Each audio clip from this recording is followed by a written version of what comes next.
안녕하세요, 최진규입니다. 자, 이번 시간에 했던 내용 한번 여러분들이랑 정리해 보도록 하겠습니다.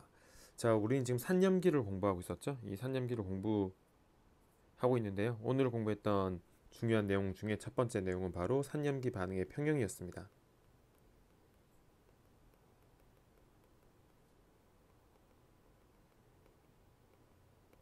그러니까 산염기 반응의 평형의 방향을 정확하게 여러분 결정할 수 있어야 되는데요. 자, HA라는 산이 있고, 이 HA라는 산이 염기랑 반응을 하게 되죠. 염기랑 반응하게 되면 우린 산염기 반응으로 산의 짝염기가 이렇게 만들어지고 염기의 짝산이 이렇게 만들어지게 될 겁니다. 이때 이 산염기 반응이니까 화학 반응이니까 평형이 존재하겠죠. 이 평형의 방향을 우리는 어떻게 결정해야 되냐면 산의 pK 값과 그죠, 짝산의 pK 값을 비교하게 됩니다. 그래서 평형의 방향은 무슨 쪽으로? 약산 쪽으로 여러분 치우친다고 생각하시면 되겠죠. 그래서 예를 들어서 pK 값이 이쪽이 크고 상대적으로 pK 값이 이쪽이 작으면, 그죠? pK 값이 클수록 약산이고, 약산 이쪽은 보다 강산이 되겠죠. 그럼 평형의 방향은 어느 쪽으로 치우친다? 평형의 방향은 약산 쪽으로 치우치게 되고, 왼쪽으로 크게 그려주시면 되고, K가 이때는 1보다 작다라고 표현해 주시면 됩니다. 하지만 만약에 pK 값이 이쪽이 작고 이쪽이 크면, 그래서 짝산이 크면, pK 값이 크면 약산이니까 큰 쪽으로 평행 화살표를 크게 그려주시고, 작은 쪽으로 pK 값이 작은 쪽으로 작게 화살표를 그려주시면 되겠죠. 그러면 평행 화살표는 오른쪽으로 크게 되는 것이고 K가 1보다 크다. 즉 평행 상태에서 짝염기와 짝산의 구조가 많이 존재하는 것으로 여러분 이해할 수 있게 됩니다. 그래서 우리는 산염기 반응의 평행을 결정할 때, 산과 짝산의 pK 값을 비교해야 된다. 이렇게 여러분 잘 생각을 해주시면 되고요. 행여나 만약에 우리 시험 문제에 이 반응의 평형 상수를 정확하게 계산하세요 라고 한다면 우리는 짝산의 KA분의 KA예요 여러분. HA의 KA 이렇게 정의된다는 것 맞죠? 그래서 우리는 PK 값을 통해서 알 수가 있으니까 이 K 값으로부터 평형 상수를 정확하게 계산할 수 있다. 여러분 이렇게 이해를 해주시면 되겠습니다. 괜찮으시죠?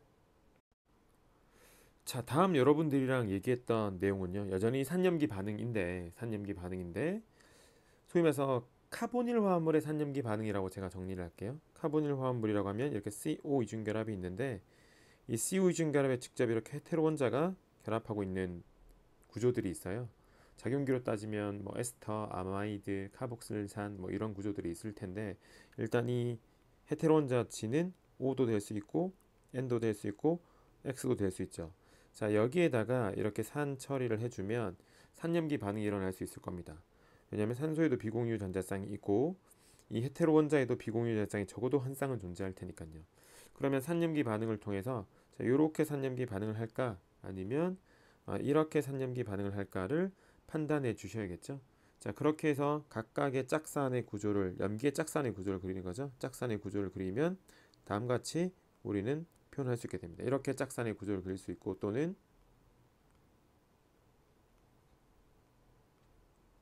여기에다가 H를 붙이고 이렇게 되겠죠.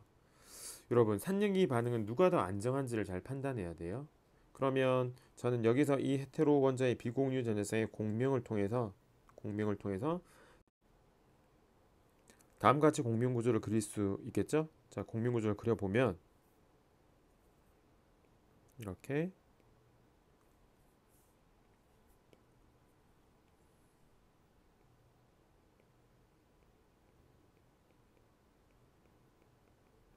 될 겁니다. 그럼 이것의 의미는 양전하가 이 산소 원자와 헤테로 원자의 뭐 됐다라고 표현한 거죠? 비편재화 되었다라고 표현할 수 있는 겁니다. 그죠? 공명 안정화되었다라는 표현을 사용할 수도 있고요.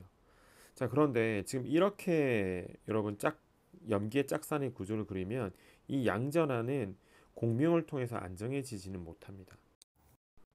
그래서 여러분들은 이 두 각각의 염기의 짝산의 구조에서 어떠한 짝산이 더 안정한 짝산이냐, 이쪽 짝산이 더 안정한 짝산이죠. 그러니까 올바른 짝산의 구조는 누가 될 것이다? 바로 이쪽이 될 것이다.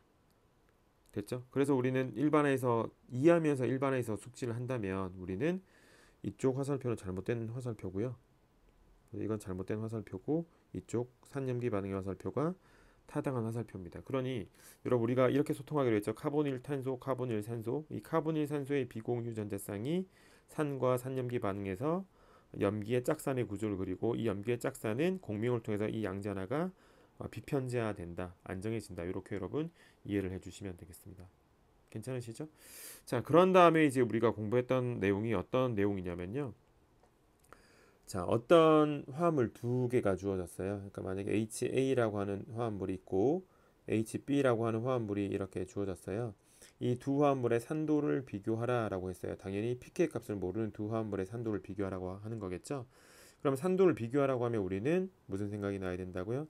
A-라고 하는 짝염기를 그리고 B-라는 짝염기를 그리죠. 그럼 그렸던 이 A-와 B-가 각각 산의 짝염기인데 이 산의 짝염기들이 보통 마이너스를 갖게 되죠.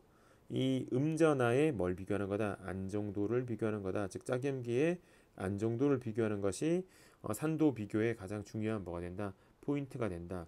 그래서 상대적으로 만약에 A-가 더 안정하고 상대적으로 B-가 불안정했다면 예를 들어서 이럴 때 우리는 HA가 더 HB보다 강산, HB는 상대적으로 약산, 이렇게 우리는 정의할 수 있다.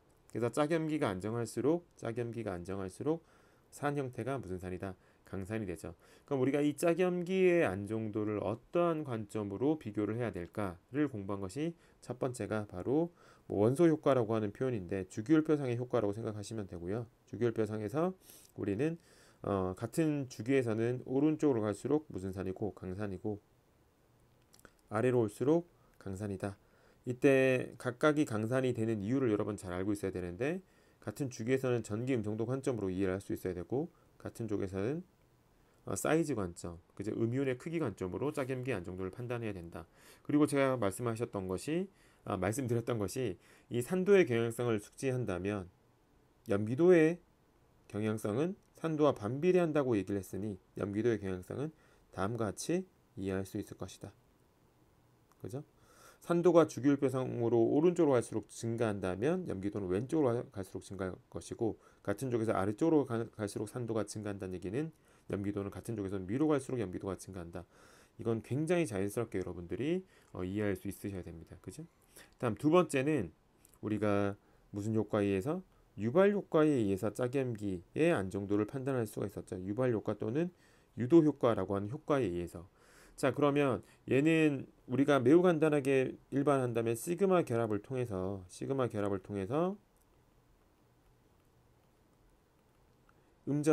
짝염기 음전하를 비편재화하는 것으로 여러분 이해해 주시면 됩니다. 그죠? 그래서 우리는 예를 들어서 간단하게 설명을 해 보자면 다음과 같이 O-가 있는데 여기에 이렇게 EN 값이 큰 플로린, 그죠? 그리고 동일하게 O-가 있는데 이번에는 이렇게 클로린이 있다. 그럼 우린 EN 값이 큰 원자일수록 강하게 자기 원자핵 쪽으로 시그마 결합을 통해서 전자 밀도를 잡아 당길 것이니 이쪽이 더 뭐하다? 안정하다. 이렇게 우리는 판단할 수가 있었죠. 그래서 EN 값이 큰 원자일수록 유발 효과가 크다라고 표현을 했고요. 그 다음에 얘는 동일하게 이렇게 O-라고 했을 때 지금 여기에 이렇게 전기음성도가 큰 원자 F 동일하게 이렇게 O- 있었을 때 O-가 이렇게 F라고 하면 지금 시그마 결합을 통해서 전자를 잡아당겨야 되는데 여기는 하나, 둘, 세 개의 시그마 결합을 통해서 음전하를 잡아당기는 상황이고 오른쪽은 하나, 둘, 셋, 네 개죠. 네 개의 시그마 결합을 통해서 음전하를 잡아당기니 거리가 가까울수록 유발 효과가 더 크다라고 하니까 이 왼쪽 음이온이 더 뭐하다? 안정하다. 이런 식으로 유발 효과를 통해서 우리는 이 음이온들의 안정도를 판단할 수 있는데 두 가지 상황을 잘 숙지해 주시면 됩니다. EN 값이 큰 원자일수록 유발 효과가 커진다. 그죠? 그리고 음이온으로부터 거리가 가까울수록, 즉 음이온으로부터 EN 값의 큰 원자의 거리가 가까울수록, 이 말을 다시 해석하면 시그마 결합의 통과 개수가 적을수록 음이온이 안정해진다. 이렇게 여러분 해석해 주시면 되겠죠. 그래서 원소 효과와 유발 효과로 우리는 각각의 짝염기 안정도를 비교할 수 있었던 겁니다. 괜찮으시죠? 넘어갈게요. 자, 다음 짝염기 안정도를 판단할 때 우리는 세 번째, 짝염기의 무슨 효과를 고려할 수 있었다? 공명 효과를 고려할 수 있었다. 자, 공명 효과를 우리가 뭐 대표적으로 예를 들자면 이렇게 O-가 있고 이렇게 O-가 있으면 모두 산소 원자의 마이너스인데 여기 있는 이 비공유 전자쌍은 편제되어 있습니다. 편제. 그죠? 하지만 여기 있는 이 비공유 전자쌍은 이렇게 뭐가 되죠? 공명 안정화되니까 비편제되죠. 음전화가. 비편제되면 우리는 상대적으로 뭐하다고 표현할 수 있어요? 안정하다고 표현할 수 있죠. 안정하다. 그죠? 그래서 짝염기의 안정도를 무슨 효과로? 공명 효과로 우리는 비교할 수가 있었다. 이렇게 여러분 생각을 해주시면 되고요. 그러면 여기서 이제 개념적으로 여러분들이 좀 정확하게 숙지를 하고 있다면 지금 유발 효과 하고요. 공명 효과가 짝염기의 유발 효과와 공명 효과가 결국에는 음전환을 다 뭐 시킨다는 관점으로 여러분 이해하셔야 돼요. 비편제화함으로 안정화시킨다고 여러분들은 이해하셔야겠죠. 하지만 둘의 차이점을 고려한다면 이 유발 효과는 시그마 결합을 통해서 음전화를 비편제화시키는 것이고 이 공명 효과는 파이 결합을 통해서 음이온을 안정화시키는 것이니까 음이온을 안정화시키기 위해서 사용하는 결합의 종류가 다르다는 것 여러분 이해해 주시면 되고요. 궁극적으로 결국에는 짝염기의 마이너스를 뭐 시키기 위해서 비편제화 시키기 위해서 유발 효과와 공명 효과의 개념을 잘 여러분 이해해 주셔야 됩니다. 아시겠죠? 다음 네 번째는 이제 마지막으로 우리가 혼성화 효과라고 공부를 했습니다. 혼성화 이게 S분율에 대한 얘기죠. 혼성화 효과. 혼성화 효과에 대한 얘기였는데 지금 CH4라고 하는 분자가 있고 에틸렌이라고 하는 분자가 있다. 그리고 아세틸렌이라고 하는 분자. 이름들은 다 알고 있어야겠죠, 여러분은? 그죠? 자, 여기에 있는 요 H의 pK 값은 대략 50, 여기 있는 pK 값은 44, 45, 여기는 25니까 오른쪽으로 갈수록 무슨 산이다? 강산이죠. 강산이라는 얘기는 짝염기가 오른쪽으로 갈수록 뭐하다고 해석할 수 있어요? 안정하다고 해석할 수 있죠. 각각의 짝염기를 한번 표현을 해보면 이쪽이 HA였다면 짝염기는 A-가 되는 거니까 여기는 CH3에 전자쌍을 찍고 마이너스, 그죠? 여기는 에틸렌은 제가 간단하게 그리면 이렇게 마이너스, 아세틸렌은 이렇게 마이너스인데 지금 여러분들이 해석해야 될 것은 이 비공유 전자쌍, 이 비공유 전자쌍, 이 비공유 전자쌍이 모두 편제돼 있어요. 편제, 그죠? 편제돼 있고 얘는 어디에 편제돼 있다? sp3에 편제돼 있다. 얘는 sp2에 편제돼 있다. 얘는 sp에 편제돼 있다. 그러면 어떤 오비탈에 존재하는 전자쌍이 핵이랑 가깝죠? sp에 존재하는 전자쌍이 핵이랑 가까우니까 이쪽이 안정하다. 즉 S분율이 큰 혼성 오비탈에 존재하는 전자쌍이 안정하니까 짝염기가 안정하면 무슨 산이다? 강산이다. 이렇게 여러분 이해를 할 수가 있고요. 그리고 개념적으로 다시 한번 강조드리고 싶은 건 S분율의 증가. S분율이 증가한다. 그러면 이것은 동시에 뭐죠? EN 값이 증가한다. 그래서 우리가 원소 효과에서 EN 값이 큰 원자의 결합한 수소가 산도가 크다고 했는데 이탄소 혼성이 다르니까 sp 탄소의 EN 값이 가장 크죠. EN 값이 큰 원자에 있는 H가 산도가 큰 이유는 EN 값이 큰 원자에 결합한 H가 양성자가 제거됐을 때 EN 값이 상대적으로 큰 원자에 마이너스가 생기기 때문에 짝염기가 안정함으로 산 형태가 무슨 산이 된다? 강산이 된다. 이렇게 여러분 이해를 해주시면 되겠습니다. 됐죠? 자, 그래서 지금 우리가 짝염기 A-의 안정도를 짝염기 A- 이 A- 이 음전화 보통 음전화의 안정도를 그죠? 간단하게 정리하면 원소 효과, 주기율표상의 원소 효과 그죠? 같은 주기에선 EN, 같은 쪽에선 크기, 두 번째는 유발 효과 또는 유도 효과, 세 번째는 공명 효과, 네 번째는 혼성화 효과. 이 네 가지 포인트로 여러분들은 접근해서 지금 비교 대상의 짝염기에서 어떤 효과를 우선 고려해서 판단할 것인지를 여러분 잘 연습하셔야 됩니다. 아시겠죠? 이건 뭐 위클리 테스트나 우리가 먼슬리 테스트를 통해서 충분히 또 연습할 기회가 있을 거니까 여러분 일단 개념적으로 제가 설명했던 내용들 잘 한번 숙지해 주시고 복습해 주시면 됩니다. 됐죠? 자, 그런 다음에 이제 우리가 공부했던 내용이 무슨 내용이냐면 자주 쓰이는 산과 염기였습니다. 자주 쓰이는 산과 염기. 자주 쓰이는 산과 염기.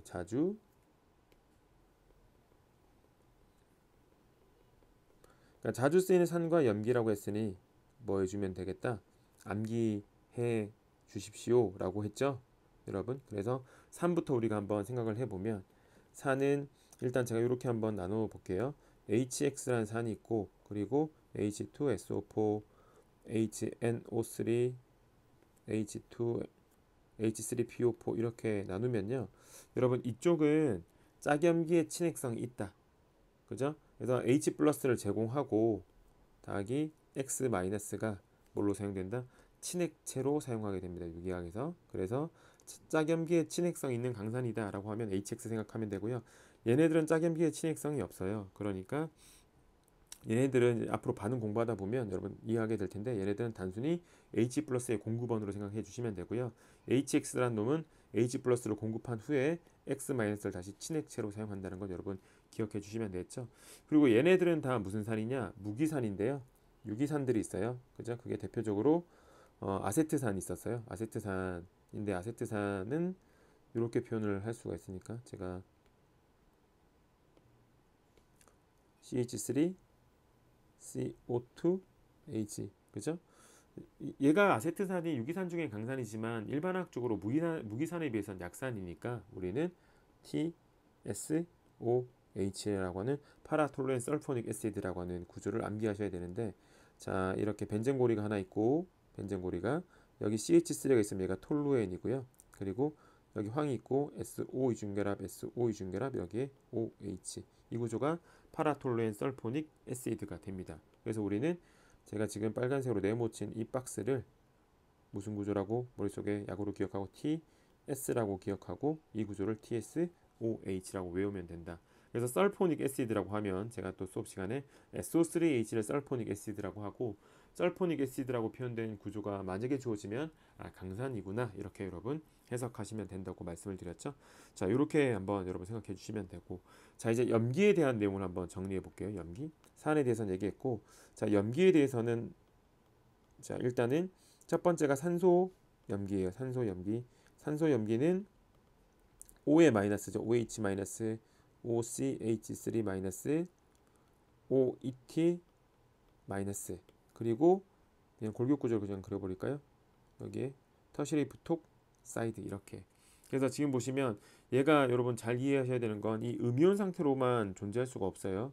여기 다 뭐가 생략된 거냐? 금속 양윤이 생략된 겁니다. NaOH, NaOCH3 맞죠? 그래서 수업 시간에 제가 하이드록사이드, 메톡사이드, 여러분 에톡사이드, 터시리 부톡사이드죠.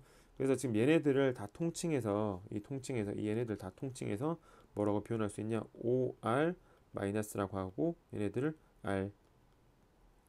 알콕사이드라고 한다고 말씀을 드렸죠. 알콕사이드.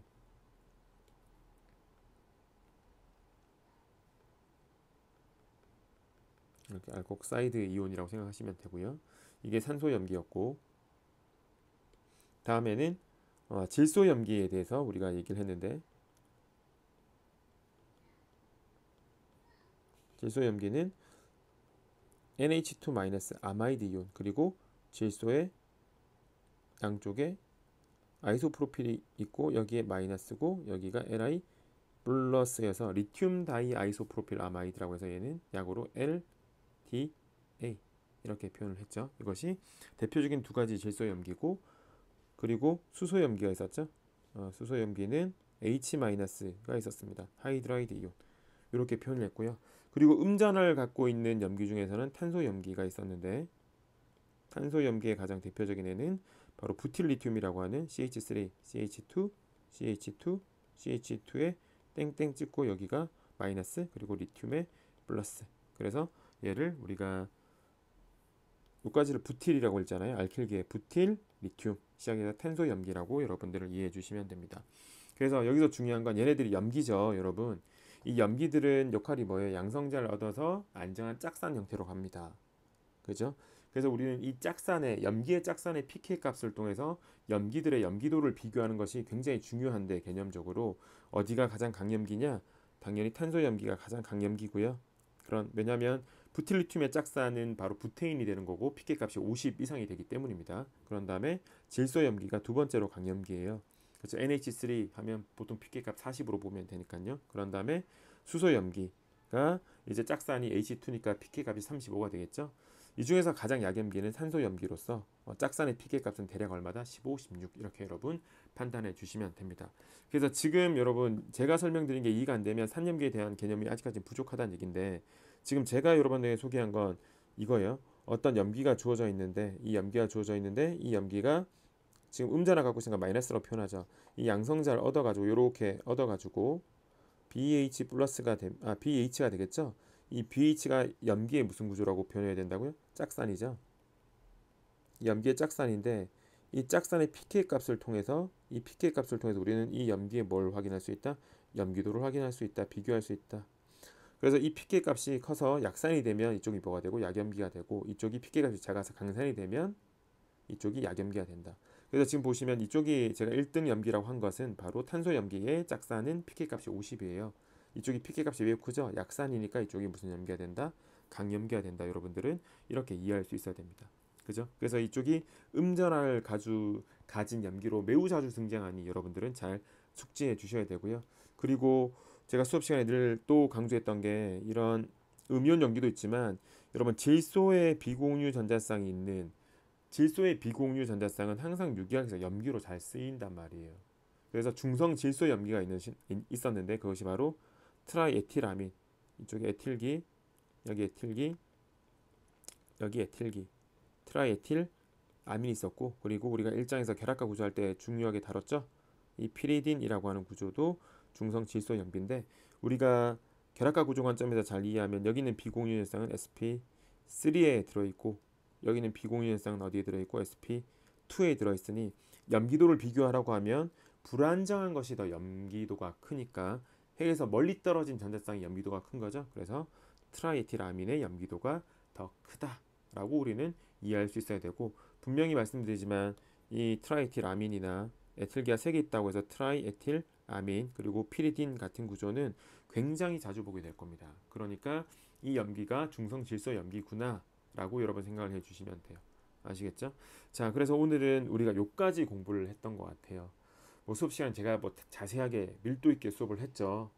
지금도 더 설명하고 싶은, 더 디테일하게 설명하고 싶고 그런 것들이 되게 많지만 전체적인 그림을 제가 간단하게 소개를 했습니다. 여러분 다시 한번 잘 들어보시고요. 부족한 부분들은 정규 강의도 조금은 참고해 주시고, 복습할 때 그죠? 이해가 많이 부족한 부분은 정규 강의 한 번 더 들어보는 것도 굉장히 큰 도움이 되니까요. 여러분 이렇게 복습해 주시면 되고, 복습해서 여러분들이 부족한 것이 무엇인가 잘 한번 체크해 주시길 부탁드립니다. 이 산염기 잘한 거 매우 중요해요. 여러분 매우 중요해요. 우리는 지금 진입장벽의 핵심들에 대해서 계속 공부해 나가고 있는 겁니다. 여러분 지치지 마시고 계속 복습을 통해서 하나라도 더 깊이 있게 자기 것으로 만들 수 있기를 부탁드립니다. 여러분 수고하셨습니다.